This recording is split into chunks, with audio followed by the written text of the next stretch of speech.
এক বছরে আমরা 1 কোটি টাকার সেল করব। এসব শোনার পর দেখে আমার মাথায় একদম ব্যবসা ব্যবসা ভাব হয়ে গেছে। তো আমি যেটা চাচ্ছি আমার নিজের এই ইউটিউব চ্যানেলের নামে একটা ব্র্যান্ড তৈরি করব, যার যার ভিতরে অনেক কিছু আমি বিক্রি করব। তো আমরা এখন কিছু প্রোডাক্টের উপর একটু বেশি ইয়া করতেছি, যেমন চকলেট এবং গেঞ্জি কাস্টমাইজ, এরপরে আর হইলো আপনার ঠান্ডা ড্রিঙ্কস আর কি। তো তিনটা তো আর আমি একবার বাই করতে পারবো না, আমরা যে কোনো একটা বাই করবো। আপনারা তিনটার ভিতরে আপনারা যে কোনো একটা সিলেক্ট করেন, আপনাদের মানে কমেন্টে করেন, তাহলে আমরা বুঝবো যে আপনাদের এটার উপর চাহিদা আছে। তো আপনারা যেটার উপর চাহিদা দেখাবেন আমরা এটাই করব। আর এই চাহিদার ভেতরে আমি আপনাদেরকে 5,000 টাকার একটা গিভওয়ে দেবো। এই গিভওয়েটা কিভাবে দেবো, এটা হলো আপনারা ভাবতে পারেন যে এটা কিভাবে আমি 5,000 টাকা দেবো প্রথম ব্যবসার মধ্যে।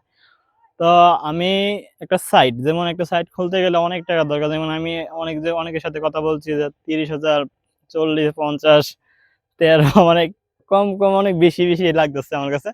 তো আমি ভাবতেছিলাম যে আমি যখন ব্যবসা শুরু করবো, আমার অডিয়েন্স তো অনেকে দেখে আমার ভিডিওটা, তো আমি ওদেরকে আমি এই টাকাটা দিয়ে দিই। আর আমি যেই অর্ডারগুলো নিবো এটা আমি হোয়াটসঅ্যাপ নিই, হোয়াটসঅ্যাপে সবকিছু নিয়ে থাকি। তো আমরা এটা আমি ভাবতেছি আমি আপনাদেরকে 5,000 টাকা গিভওয়ে করবো। তো যে সাইটটা বানাবো আর কি, এই সাইটের টাকাটা আমি আপনাদেরকে দিয়ে দেবো। কিন্তু এটার একটা কারণ আছে, যে কোনো কারণ ছাড়া আমি কোনো ব্যবসার ভিতরে এত টাকা ইনভেস্ট করে আমি তো আর লসে পড়তে চাই না। তো আপনারা যে চাহিদাটা দিবেন, যে ধরেন আপনারা আমাকে চকলেটের ইয়েটা দিলেন যে আমি চকলেট বানাবো। চকলেট আমার মিনিমাম 100টা অর্ডার হইতে হবে, কারণ প্রথম স্টকে আমার অনেকগুলো বিক্রি করতে হবে। বিক্রি করলে আমি অবশ্যই অনেকে আমার কাছে সাপোর্ট করবে, যেমন অনেকে ইনভেস্ট করতে চাইবে আমার এই ইয়াটার মাঝে ব্র্যান্ডের মাঝে।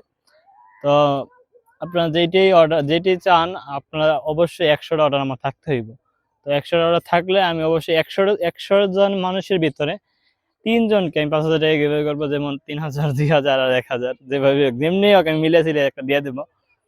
এখন কথা হইলো, তো ব্র্যান্ড তৈরি করার আগে আগে অডিয়েন্স দরকার। কারণ একটা দোকান তখনই চলে যেখানে যেখানে আপনার গ্রাহক থাকে। তো আমার যদি গ্রাহক না থাকে, আমি তো এটা খুলে কোনো আমার লস হইব। তো আমি চাইতেছি আপনারা কি চান আমি ব্যবসা করতে, অবশ্যই এটার ভিত্তিতে আমি টিকটকে ও ইউটিউবে দুইখানি একটা শর্ট দিয়েছিলাম, যে শর্টের ভিতরে আমি নিচে লিখে দিয়েছিলাম যে আমি কি ব্যবসা করবো, আপনারা কি চাননি। তো আমি অবশ্য চকলেটের উপর বেশি আগ্রহ দেখাইতেছি দেখে আমি চকলেটের একটা ভিডিও দিছি আর কি। তো মিস্টার রিয়েল দা রিয়েল বার। বার অর্থ কিন্তু আবার ওইটা না, বার অর্থ হলো চকলেটের একটা বার আসছে, যেমন চকো বার বার আমি দিয়ে দিছি, কারণ এটা হলো একটা টাইটেল, চকলেটটা বোঝা যাবে বেশি, এই জন্য আমি এটা দিছি আর কি। তো অবশ্যই আপনারা যেটা চাইবেন এটি দেবো। আর যদি আরেকটা জিনিস আছে, যেমন আপনারা যে ইলেকট্রনিক জিনিস চান, অনেকে চায় যে ফ্যান বা অনেক কিছু আছে যা আপনার কম টাকায় চান, আমরা ওইটার ব্যবসা করতে পারি। কিন্তু ওইটার জন্য আমাদের যে পুঁজিটা লাগবে, এই পুঁজিটা আমার কাছে নাই এই মুহূর্তে। এই পুঁজির এই জন্য আমরা চাইনা থেকে কিছু আনতে পারবো না, আর আপনাদেরকে দিতে পারবো না। যদি আপনারা ওইটার উপরে বেশি আগ্রহ দেখান, তাহলে আমরা অবশ্যই ওই ব্যবসার দিকে যাব। আপনারা যেটা চাইবেন ওইটি হইব। এখন হইলো সম্পূর্ণ মানে ভিত্তি রইলো আপনাদের উপর, আপনারা কি চান।